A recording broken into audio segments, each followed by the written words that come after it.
salahnya. Berapa kali dia tidak sholat gara-gara aku waktu masih kecil, ya Allah. Berapa kali dia tidak bisa berganti baju baru gara-gara menyekolahkan aku, ya Allah. Balaslah segala baikannya, berikan dia tempat yang layak, masukkan dalam surga Jannatul Firdaus bersama Rasulullah SAW. Minta sama Allah. Yang pertama adalah doa.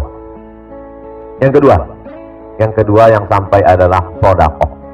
Dalilnya saat berkata, Ummi matat, ibu saya meninggal, apa atasaddaqu anha, kalau saya bersedekah sampai atau tidak? Sedekah. Ayu sedekatu afdal, apa sedekah paling afdal? Sakyul ma, memberi air minum. Sekarang kita tidak usah ngasih air minum, karena air minum disediakan pemerintah Saudi Arabia. Yang di luar tidak Zam-Zam, yang di dalam Zam-Zam. Saya setiap masuk masjid minum dulu. Ada tulisan Khairul Mubarak, tidak dingin, yang tidak es. Saya tak minum es, karena kalau minum es radang tenggorokan, hilang suara saya tausiah. Tapi saya tak nyalahkan yang minum es, silakan. Kenapa minum air Zam-Zam berdiri, Pak Ustaz? Karena Nabi minumnya syariba Zam-Zam qa'iman, Nabi minum berdiri. Tapi dalam hadis Sahih Muslim, la yashrabanna ahadukum qa'iman, janganlah kamu minum berdiri. Apa ini Nabi Muhammad? Dia sendiri melarang minum berdiri, dia sendiri minum berdiri. Kok nggak konsisten Nabi ini? Kok lain di bibir, lain di hati? Katanya jangan minum berdiri, dia sendiri berdiri. Setelah diadakan penelitian oleh para pakar dokter, ternyata di dalam badan kita ini ada diciptakan Allah semacam saringan. Kalau kita berdiri, saringan itu telungkup, dia tidak menyaring air yang kita minum. Kalau kita duduk, saringannya telentang. Jadi kalau kita minum duduk, maka air yang kita minum tersaring, ringan buah pinggang kita. Kalau kita berdiri, maka air minumnya yang kita minum tidak tersaring. Loh, Nabi minum air Zam-Zam berdiri, berarti airnya tidak disaring. Nabi ingin menjelaskan air Zam-Zam tak perlu disaring, karena air Zam-Zam air paling bersih di dunia. Jamaah kita di Kuala Lumpur, datanglah pakar air dari Jepang menjual saringan air, lalu dipasang. Setelah disaring pakai air saringan itu, ditunjukkan hasil labor. Lihat, lalu jamaah ini masuk ke kamar, diambilnya air Zam-Zam. Bandingkan dengan ini, salah, air saringan dari Jepang. Betulnya semua perbuatan Nabi itu mengandung makna mukjizat, bahwa orang minum air Zam-Zam berdiri karena tak perlu disaring, air tersuci di dunia sejak zaman Nabi Ibrahim sampai sekarang, sampai hari kiamat tidak kering, dan anak cucu kita meminumnya nanti ke tanah suci Makkah Madinah insyaallah. Lalu kalau sekarang sudah ada air, lalu kita sedekah apa? Sedekah apa yang bisa kita bantu? Saya tengok banyak jamaah memberi ke cleaning service atau saudara kita yang fakir, yang miskin, baik, tak salah. Lalu kemudian yang ketiga, apalagi yang sampai? Nabi membelah pelepah korma. Ini pelepah korma dibelah Nabi, ditusukkannya ke makam.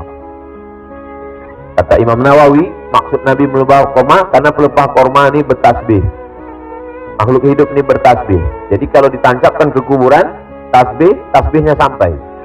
Maka kata Imam Nawawi, kalau tasbih pelepah korma saja sampai, apalagi tasbih orang beriman. Maka ibu bertasbih subhanallah, subhanallah, alhamdulillah, alhamdulillah, Allahu akbar, la ilaha illallah. Ya Allah, sampaikanlah pahala tasbih, tahmid, takbir, tahlil saya tadi 100 kepada almarhum almarhumah, sampai. Yang keempat, apalagi yang pertama doa, yang kedua sedekah, yang ketiga zikir, yang keempat baca Quran. Nanti kalau saya meninggal, tolong bacakan Al-Quran pada pangkal Al-Baqarah kepala, ujung Al-Baqarah kaki. Kata Abdullah bin Umar, anak Umar bin Khattab. Begitu juga kalau kita mampu membaca surah likulli syai'in qalbun, segala sesuatu punya hati, wa qalbul Quran Yasin. Saya bacakan surah Yasin, saya bacakan Al-Kahfi malam Jumat, saya hadiahkan pahalanya untuk almarhumah almarhum, maka itu sampai. Setiap hari duduk waktu kosong baca Yasin. Kalau dihatamkannya menurut Imam Syafi'i, wa in khatimul Qur'ana, kalau dihatamkannya sekhatam Quran, hafal Quran, satu hari dia murajaah 5 juz, 6 hari 5, 10, lalu kemudian khatam dia 30 juz, dihadiahkannya pahalanya, bagus. Ini yang keempat. Yang kelima, yang sampai kepada orang meninggal dunia, sholat sunat. Jadi dia sholat sunat mutlak, sholat sunat hajat, diniatkannya sholat sunatnya itu sampai kepada almarhum almarhumah, maka sampai. Begitulah Allah Subhanahu wa ta'ala memberikan kebaikan-kebaikan kita sampai. Lalu kemudian nanti umrah yang pertama ini nanti besok berniatnya di Bir Ali untuk diri sendiri. Nanti sampai di Makkah hari kedua, umrah lagi dari Ji'ranah. Bawa kain ihram, sampai di Ji'ranah, pakai kain ihram, labbaik Allahumma umrah an fulan bin fulan. Labbaika Allahumma umrah. Niatnya cuma 3. Labbaika Allahumma umrah. An dari fulan bin fulan. Habis itu umrah lagi dari Tan'im. Habis itu umrah lagi dari Hudaybiyah. Maka umrah sunnat ini dihadiahkan pahalanya untuk almarhum almarhumah. Maka insya Allah sampai. Itulah bukti bakti kita kepada mereka. Andai kita gendong mereka dari kampung kita, kita bawa dia ke Makkah, kita tawafkan 7 kali, kita bawa dia ke Safa, Sa'i, Marwah, habis itu kita bawa ke Padang Arafah, kita gendong melontar jumrah, tidak dapat menebus sakit teriakannya sekali waktu melahirkan. Jangan pernah merasa sudah membalas orang tua, tidak pernah.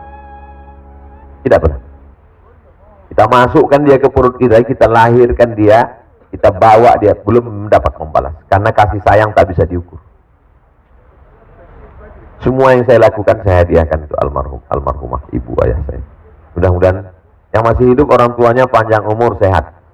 Yang sudah meninggal dunia, lakukanlah itu untuk menyenangkan hati mereka. Yang kita lakukan sekarang ini, almarhum mak saya, almarhum ayah saya, melihat perbuatan saya sekarang. Wa qul i'malu, beramallah kamu fasayarallah, Allah melihat. Wa rasuluhu, Rasulullah melihat. Wal mu'minun, orang beriman. Kata Imam Ibnu Katsir, orang tua yang sudah meninggal melihat perbuatan anaknya. Demikian, Allahu a'lam.